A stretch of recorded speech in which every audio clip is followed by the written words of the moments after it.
सभी शिक्षक पदाधिकारी और जितने भी अतिथिगण उनको एक और मेरा नमस्कार। मेरा नाम श्वेता गुप्ता है और मैं गया में रहती हूँ। मैं अपनी जर्नी को बताऊँ कि मैंने पीबीएल को कैसे पढ़ा। मैं पीबीएल जो था जब मैं क्लास 8 में तब आया था। 7th में स्टील लैब था, एक और एग्जीबिशन वहाँ भी गई थी, पर छोटा सा प्रोजेक्ट बस लेके गई थी। क्लास 8 में मेरा पीबीएल का जर्नी स्टार्ट हुआ था। पहले भी पढ़ते थे और पहले भी जो करना था वो अच्छे से ही पढ़ते थे, पर पीबीएल जाने से क्या हो गया, अब कुछ किसी को रटना नहीं पड़ता। जैसे ही मैं पीबीएल आया तो सबसे पहले हर्षित सर हम लोग क्लास में आए। वो पहले 1-2 क्लास लिए, उसके बाद मनीष सर आए और अभिनव सर, वो हम लोग को सिखाते थे जो भी सिखाना है, करेंट, किशोरांश, जो भी सिखाना है वो सिखाते थे। उसके बाद उससे हम लोग को प्रोजेक्ट ना थे, करेंट बनाए तो सिंपल सर्किट, वैसे बहुत सारा हर एक टॉपिक को पढ़े, हर एक उससे रिलेटेड प्रोजेक्ट बनाए। उसके बाद एक एग्जीबिशन हुआ मेरा पीबीएल। ऐसे हर सैटरडे को तो पीटीएम होता था, उसी में एक एग्जीबिशन लगता ही था, उसमें हम लोग भाग लेते थे। पर जिला स्तरीय में पीबीएल से रिलेटेड एक एग्जीबिशन हुआ था, उसमें हम लोग भाग लिए थे। मेरा ग्रुप था जिसमें हम लोग 3 लड़की थे। उसमें हम लोग बनाए थे एसी ट्रेन अम्ल वर्षा। ज़्यादा बड़ा ही प्रोजेक्ट नहीं था, छोटा सा अम्ल वर्षा का प्रोजेक्ट था। बस उसमें इतना हमसे दिख रहा था कि अम्ल वर्षा क्या है और उसका प्रभाव क्या है, उसको रोकते कैसे। तो जिला स्तरीय पर जब एग्जीबिशन हुआ तो उसमें हम लोग भाग लिए और मेरे ग्रुप को फर्स्ट प्राइज मिला।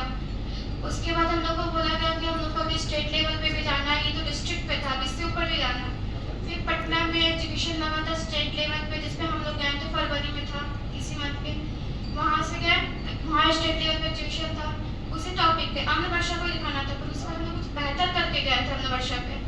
वैसे ही अम्ल वर्षा पे भी दिखाएं एग्जीबिशन में वहाँ से। तो पीबीएल जाने से क्या हो रहा है कि बच्चों को अब रटना नहीं पड़ता। पढ़ते पहले भी थे, अभी भी पढ़ रहे हैं, आगे भी पढ़ना ही है।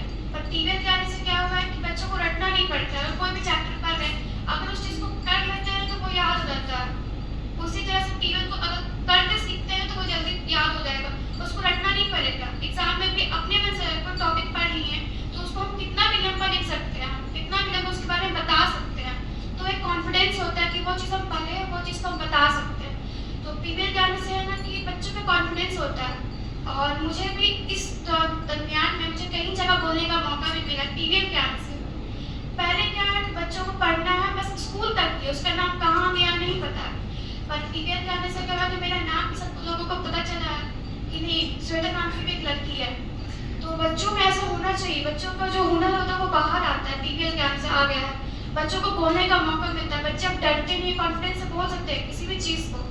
तो मेरी जर्नी इस प्रकार थी कि मेरे में कॉन्फिडेंस आया, मेरी मम्मी पापा में कॉन्फिडेंस आया। मेरी मम्मी भी कहीं जाकर बोल ही चुकी है। स्टेट लेवल पे मेरी मम्मी पहले ही जाके ऊपर स्टेज पे बैठ के बोली अपने बारे में, मेरे बारे में। तो एक कॉन्फिडेंस जागता है कि नहीं, अब हम बोल सकते हैं, अब हमको डर नहीं है, हम कहीं भी कुछ भी बोल सकते हैं। कोई भी अगर टॉपिक मिल जाए तो उस पर हम बोल देंगे, हम डर नहीं है। तो एक कॉन्फिडेंस आता है कि नहीं, आगे हो सकता है हम कुछ कर सकें।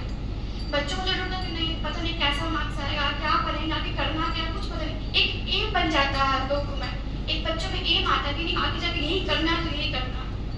तो एक कॉन्फिडेंस जो बच्चों में आता है इस चीज़ पे, वो जल्दी नहीं आ पाएगा। तो पीबीएल जाने से बच्चों में कॉन्फिडेंस, जागरूकता, हुनर आता है। Thank you so much.